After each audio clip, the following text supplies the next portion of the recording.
비염은 위턱을 좁게 만들고 송곳니를 덧니로 만드는 등 부정교합의 원인이 될 수 있는데 이런 비염을 해결해주는 치과 치료가 있다. 이름하여 상악비강 확장술.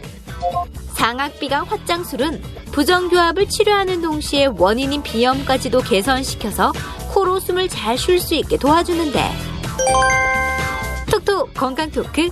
오늘은 안면골 변형과 부정교합을 유발하는 비염과 그 치료법인 상악비강 확장술에 대해 자세히 알아본다. 겨울바람이 더욱 매서워지면서 콧물과 재채기 때문에 고생하시는 분들 많이 계신데요. 이게 이제 단순한 코감기가 아니라 우리가 흔히 잘 알고 있죠. 알레르기 비염일 수도 있다고 합니다. 네, 그래요. 이 알레르기 비염은 소아의 40%, 또 성인의 경우 많게는 30%까지 이른다고 하는데요. 네. 뭐 누구에게나 나타날 수 있는 질환이잖아요. 그래서 네. 이거 딱 치료를 해야 되나 이렇게 생각하시는 분들이 많은 것 같습니다. 그렇습니다. 하지만 알레르기 비염을 방치하게 되면은 코뿐만 아니라 우리 몸 전체 곳곳에 다양한 문제가 생길 수 있다고 하거든요. 네. 김철원 씨, 장미아 씨, 네. 두 분 생각에는 어떤 문제점들이 우리 몸 곳곳에 나타날 것 같아요? 근데 저도 알레르기 비염이 있거든요. 아, 그래요? 근데 네. 우리 몸 곳곳에 영향을 준다고 하셨잖아요. 근데 저는 사실 잘 모르겠어요. 분명히 불편은 해요. 뭐 콧물도 나고 재채기도 나는데. 근데 그냥 코의 문제 아닐까요? 저는 제가 들은 걸로는 알레르기 비염이 있으면 일단 코로 숨을 못 쉬고 입으로 좀 숨을 쉬게 되잖아요. 입으로 숨을 쉬면 얼굴형이 좀 달라질 수 있다는 얘기를 들었거든요. 그래요. 잘 알고 있네, 외연 씨가. 정말 이 성장기 아이들에게 네. 알레르기 비염이 있으면 더 치명적일 수밖에 없다고 하는데요. 네. 톡톡 건강 토크 오늘은 네. 안면골 변형과 부정교합을 유발하는 이 비염과 비염의 치료 방법에 대해서 자세히 알아보도록 하겠습니다. 네. 오늘 도움 말씀 주실 분 나와주셨는데요. 네. 대구 예치과 교정과 박진서 원장께서 나와 계십니다. 네. 안녕하십니까? 반갑습니다. 그럼 먼저 3분 브리핑을 통해서 안면골 변형과 또 부정교합을 일으키는 알레르기 비염에 대해서 알아보도록 하겠습니다. 네. 원장님 부탁드리겠습니다. 네. 오늘은 안면골 변형과 부정교합을 일으키는 소아비염에 대해서 알아보고 그 치료법의 하나인 상악비강 확장술에 대해서 소개해드리고자 합니다. 코와 목으로 이루어지는 상기도에서 공기의 흐름을 방해하는 여러 가지 질환들이 있습니다. 그 중에서 가장 대표적으로 나타나는 것이 알레르기 비염인데요. 오늘은 이 알레르기 비염을 대표 질환으로 해서 어떻게 알레르기 비염이 안면골 변형과 부정교합을 일으키는지에 대해서 살펴보도록 하겠습니다.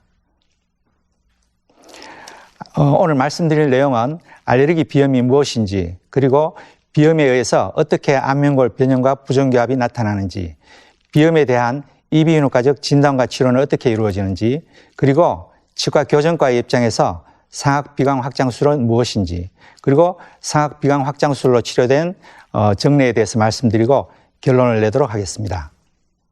알레르기 비염이란 코막힘, 콧물, 재채기, 가려움 등을 대표적인 증상으로 하는 질환으로서 우리 몸에 도입된 항원에 대해서 특이 임뮤노글로불린 E 항체가 만들어지고 다음에 같은 항원에 노출이 되었을 때 특이 임뮤노글로불린 E에 의해서 진행이 되는 만성 염증성 비염이라고 생각하시면 되겠습니다. 이러한 알레르기 비염에는 아토피, 천식, 결막염과 같은 과민성 질환이 흔히 동반될 수 있습니다. 심하게 진행되는 알레르기 비염에 의해서 수면장애, 피로감, 일상활동의 회피, 생산성 저하와 같은 문제들이 나타나므로 삶의 질을 크게 저하시키는 질병이라고 할 수 있겠습니다. 알레르기 비염을 일으키는 항원으로는 상시적으로 영향을 줄 수 있는 실내 항원으로서 진먼지 진드기, 동물 비듬, 설치류 등이 있고, 실외 항원으로서 꽃가루, 곰팡이 포자, 일본 삼나무 등이 계절적으로 영향을 미칠 수도 있겠습니다. 전 세계 각 도시에서 알레르기 비염은 일반인들에서 많게는 30% 정도 나타나고 있고, 한국에서도 소아의 약 40%, 성인의 10에서 30% 정도가 알레르기 비염을 앓고 있다고 합니다. 또한 유전적인 요인이 많이 작용을 하고 있으며 태아를 잉태하고 있는 산모에서 과다한 흡연력도 문제가 될 수 있겠습니다.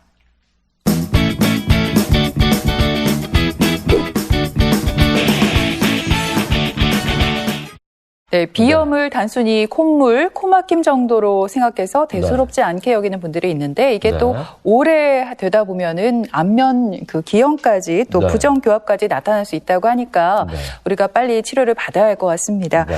원장님, 그렇다면 이 비염이 과연 그럼 어떤 과정을 통해서 부정교합과 안면골의 변형까지 일으키는지 궁금합니다. 예. 알레르기 비염이 어떻게 안면골을 변형시키고 부정교합을 일으키는지 살펴보도록 하겠습니다. 코는 안면의 중앙부에 위치하고 있으며 코를 둘러싸고 있는 가장 큰 조직은 위턱, 즉 상악골이라고 할 수 있습니다. 이 성장기 아동에서 코에 나타나는 여러 가지 폐쇄성 질환들은 성장기 중에서 상악골의 발육과 성장에 큰 영향을 미칠 수 있고 상악골에 나타나는 문제점들은 또 간접적으로 하악골의 성장에 영향을 줄 수가 있겠습니다. 안면의 단면을 나타내는 그림인데요. 비강을 좌우로 구분하는 비중격이 있고 비강의 척벽에서 가늘고 길게 돌출된 코 선반이 상중하 3개씩 분포되어 있습니다. 자, 건강한 비강과 알레르기 비염을 앓고 있는 비강을 보여주는 그림입니다. 건강한 비강에서 코 선반은 가늘고 긴 돌기 형태를 취하고 있습니다. 이 코 선반에는 많은 양의 모세혈관이 분포되어 있으며 그 모세혈관이 분포되어 있는 혈액을 이용해서 표면의 상피세포들은 점액을 분비를 하게 됩니다. 그 점액에 의해서 우리가 들이마시는 공기 속의 먼지나 세균 등을 걸러내고 온도나 습도를 조절하는 중요한 역할을 코 선반이 수행을 하게 되는데 외부에서 들어오는 공기 속에 항원이 섞여 있을 경우 이 코 선반에서 염증 반응이 일어나면서 그 염증 반응이 지속될 경우 코 선반은 비대해지고 비대해진 코 선반은 비강을 막을 수 있습니다. 이렇게 비대해진 코 선반은 주변에 혈액순환을 방해하는 큰 요소로 작용을 하게 되면서 성장기 아동에서 상악골의 성장을 방해하는 중요한 인자가 됩니다. 다음은 우리 안면의 근육을 보여주고 있습니다. 이러한 근육들은 수축을 하면서 치열의 압박력을 가하게 됩니다. 코가 막히면 특히 수면 시에 코호흡이 장애를 받으면서 입으로 숨을 쉬기 위해서 혀를 아래로 내리게 됩니다. 이때 안면 근육에 의한 압박력에 의해서 외부에 놓이는 위치혈과 잇몸뼈가 더욱더 많이 압박을 받으면서 줄어들게 됩니다. 아래 방사선 사진에서 보면 입으로 숨을 쉬기 위해서 혀를 아래로 내리고 있을 때 윗잇몸뼈가 많이 좁아진 것을 보여주고 있으며 이에 맞지 않는 아래턱은 한쪽으로 치우치는 모습을 보여주고 있습니다. 측면 방사선 사진에서 보면 아래로 내려가면서 앞쪽으로 나오는 혀에 의해서 아래 잇몸뼈와 치아들이 많이 전방으로 돌출되고 있는 모습을 보여주고 있습니다. 자, 예를 들어서 살펴보겠습니다. 한창 성장 중인 12세 남학생인데요. 알레르기 비염에 의해서 코 선반이 비대해져 있고 아데노이드가 비대해지면서 코로 원활한 호흡을 하지 못해서 혀를 바닥으로 내리고 입으로 숨을 쉬고 있는 상태입니다.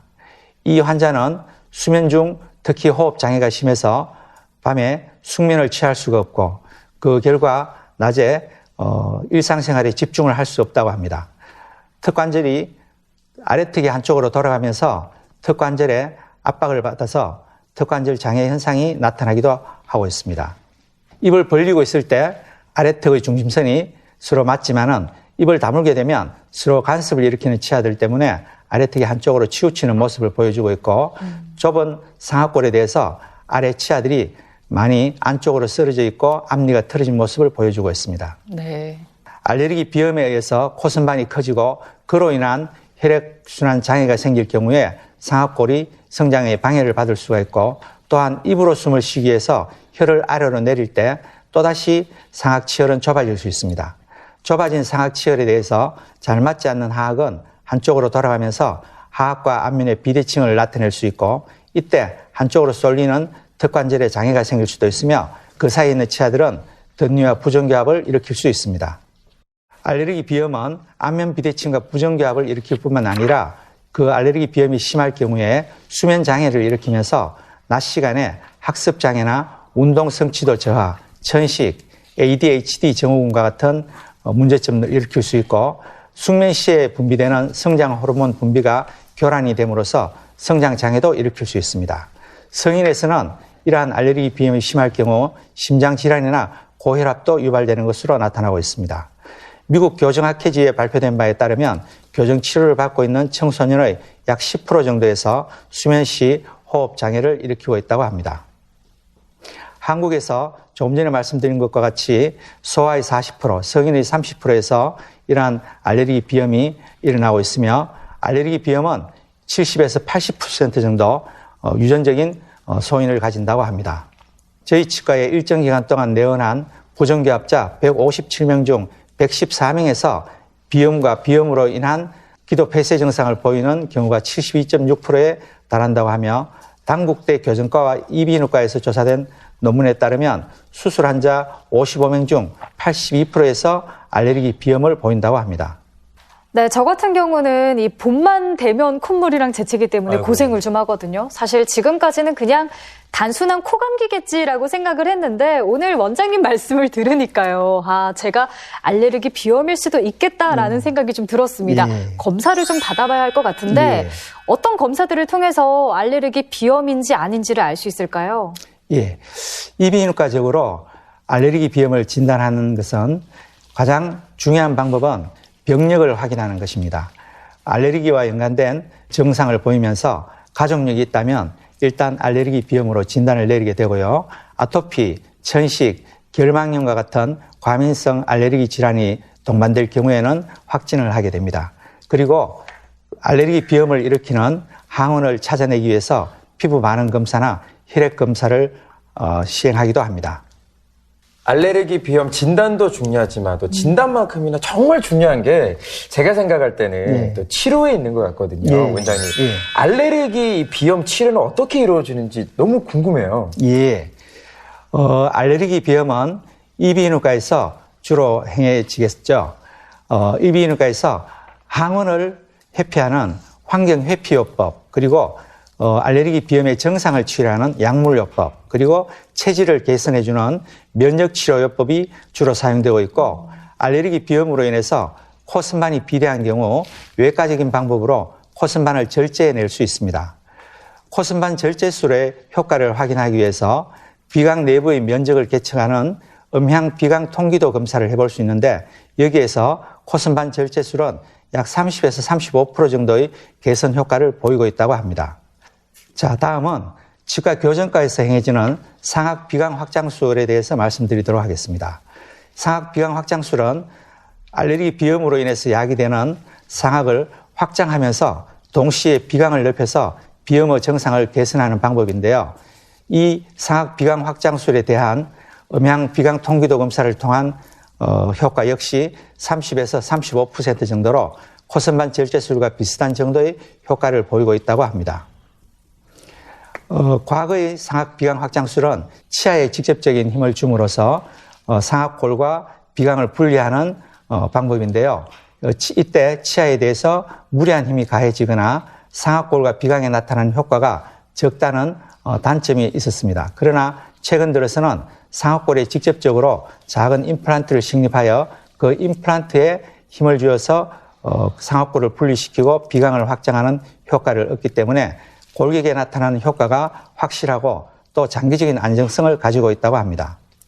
네, 이렇게 상악비골 확장술과 이비인후과 치료를 병행하게 되면 비염으로 인한 안면골 변형과 부정교합을 효과적으로 치료할 수 있다. 지금 이렇게 설명을 해주셨는데요. 원장님, 실제 사례를 통해서 좀 설명을 부탁을 드릴게요. 예. 조금 전에 설명드린 12세 남학생입니다. 알레르기 비염으로 인해서 코선반 비대증을 보이고 있고 아데노이드도 비대해서 수면 시 호흡 장애를 일으키고 있으며 안면 비대칭 그리고 턱관절 장애로 인해서 저작 장애를 보이고 있습니다. 하악골의 비대칭을 보이고 있고요. 이 환자에서는 그 증상이 많이 심하였기에 이비인후과에서 코선반 절제술을 먼저 시행을 하였습니다. 그리고 3주간 상악 비강 확장술을 통해서 비강을 4mm 정도 확장을 하였습니다.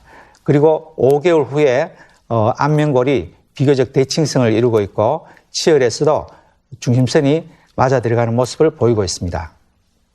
초진시에서 확장 5개월 후 그리고 25개월, 40개월 후에 개방된 비강이 잘 유지되고 있는 모습 그리고 안면골이 비교적 대칭성을 유지하고 있는 모습을 보이고 있습니다. 그리고 교정치료 후에 치아들이 바로 서고 전체적으로 부드러운 아치 형태를 이루고 있으며 위아래 치아들이 잘 맞아 들어가는 모습을 보이고 있습니다.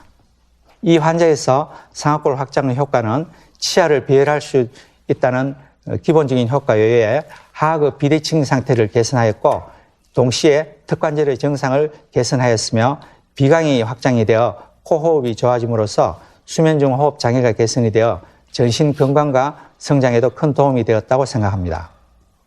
네, 이렇게 상악 비강 확장술로 코호흡이 개선돼서 꿀잠을 자게 도와줄 뿐만 아니라 아주 심미적인 효과가 크다는 점을 확인해 볼 수 있었습니다. 원장님, 이 밖에 또 어떤 효과가 있는지 궁금한데요. 구체적인 사례가 있다면 조금 더 설명을 해 주실까요? 예. 다음은 하악이 돌출된 일란성 쌍둥이에 대해서 살펴보도록 하겠습니다. 9세 10개월 된 쌍둥이 여아로서 그중 한 명은 알레르기성 비염을 앓고 있고 다른 한 명은 코에 문제가 없는 경우가 되겠습니다. A에서 알레르기 비염이 있으며 코 주변에 울혈이 되어 코가 항상 붉게 보이고 있습니다. 친구들이 이러한 코의 모습을 보고 쌍둥이를 구분한다고 합니다. 자, 비염을 앓고 있는 A에서 안면골에 비대칭이 더욱더 확실히 나타나고 있는 모습을 보여주고 있고 입으로 호흡을 하기 위해서 혀를 많이 내리고 있는 모습을 보이고 있습니다. 측면 사진에서 비염을 앓고 있는 경우에서 더욱더 하악이 전돌된 모습을 보이고 있습니다. 이 두 쌍둥이에서 상악 비강 확장 장치와 상악 전방 견인 장치를 7개월 동안 시술하였습니다. 좁은 위턱에서 공간이 생기면서 치아들이 저절로 어느 정도 배열이 되고 있으며 반대교합도 상당히 개선이 되었습니다. 위턱을 자라게 한 결과 3, 4mm 정도의 성장량을 보였으며 비염이 없는 B에서 더 큰 상악골을 보이고 있습니다. 작은 점으로 표시된 두 치아가 서로 일치되는 것이 좋은 관계인데요. 비염이 있는 A보다는 비염이 없는 B에서 처음과 끝에서 더 좋은 상태가 된 것을 보이고 있습니다. 초진 C 모습이고요. 7개월 동안 상악골을 성장시킨 후의 안모가 변화된 모습을 보이고 있습니다. 이 환자들에서 상악골의 성장을 촉진시켜서 반대교합을 개선하였고 주걱턱 안모를 개선하여 차후 수술의 필요성을 낮추어 주었으며 비염의 정상을 완화시켰고 특히 성장기 아동에서 아동의 자존감을 많이 높여 주었다고 생각합니다. 자, 다음은 좁은 상악골에서 나타날 수 있는 부정교합에 대해서 살펴보도록 하겠습니다. 좁은 상악골에서 흔히 늦게 나오는 송곳니는 제자리에 배열이 되지 못하고 심하게 매복이 되어 있거나 주변 치아의 뿌리를 흡수시키면서 심각한 문제점을 야기하고 있습니다. 그리고 이미 맹출된 치아들에 있어서도 부정교합으로 인해서 치근 흡수가 심하게 나타나고 있는 부작용을 보이고 있는 경우도 있습니다. 8세 9개월 된 남아인데요. 상악 비강 확장술을 통해서 3.6mm 정도 비강을 확장하였으며 이로 인해서 안모의 대칭성이 개선이 되었는데 치아 단위에서는 송곳니가 그 앞의 척절치와 상당히 중첩되고 있는 초기 단계와는 달리 상악골을 확장하였을 때 아직 나오지 않았지만 상악골 내부에서 공간이 만들어지면서 스스로 자기 자리를 잘 찾아가고 있는 모습을 보여주고 있습니다. 많이 헝클어진 치아들에 있어서 상악 비강 확장술을 적절히 사용할 경우 발치를 하지 않고도 치아들을 적절히 배열함으로써 발치 교정을 피할 수 있는 장점도 있겠습니다. 저희 클리닉에서 2013년도에서 누년적으로 소구치 발치 교정의 빈도를 확인해 본 결과 2013년도에서는 약 50% 정도에서 소구치 발치 교정을 하였지만 2019년도에서는 4.7% 정도로 소구치 발치 교정의 빈도가 크게 감소된 것을 보여주었습니다. 또한 개방된 비강에서 코선반의 형태가 생리적인 형태로 개선이 되고 있는 모습을 보여주고 있는데요. 상악 비강 확장술로 인해서 확장된 비강은 그 자체가 안정된 상태로 유지가 되기도 하지만 비강의 내부 구조물들이 더욱더 생리적인 형태로 발전하고 있는 그런 경우도 있습니다. 개선된 사진들을 보니까 제 막혔던 코가 뻥 뭔가 뚫리는 느낌이에요. 원장님, 근데 예. 모든 치료는 골든 또 타임이 있잖아요. 예. 알레르기 비염도 마찬가지일 것 같은데 그러면 조금 전에 말씀하신 상악 비강 확장술 언제 받으면 가장 좋을까요? 시기가 있나요? 일반적으로 교정 치료의 적절한 시기를 논하는 데 있어서 최대 성장기와 영구치열이 완성되는 시기를 생각해 볼 수 있습니다. 남아의 경우 안면골이 성장하는 최대 성장기는 12세에서 17세 정도로 약 5년간 진행이 되며 여아의 경우는 그보다 2년 정도 빠른 10.5세에서 14세 정도에 진행이 된다고 합니다. 이러한 시기를 고려해 볼 때 남아의 경우보다 여아의 경우에는 2년 정도 빨리 영구치열이 완성되기 전에부터 교정치료가 진행이 되는 것이 바람직하겠습니다. 그리고 알레르기 비염으로 인해서 부정교합이 야기되는 경우에는 이 안면골의 성장이나 부정교합 그리고 호흡 장애로 인한 전신적인 성장 장애를 고려해 볼 때 그보다는 훨씬 더 일찍 교정치료를 시작하는 것이 좋겠습니다. 초등학교 입학할 즈음이 가장 적절한 시기로 생각이 되며 본인이 받아들일 수 있는 한 그보다 더 빠르는 것도 좋다고 생각이 됩니다. 다음은 5세 남아인데요.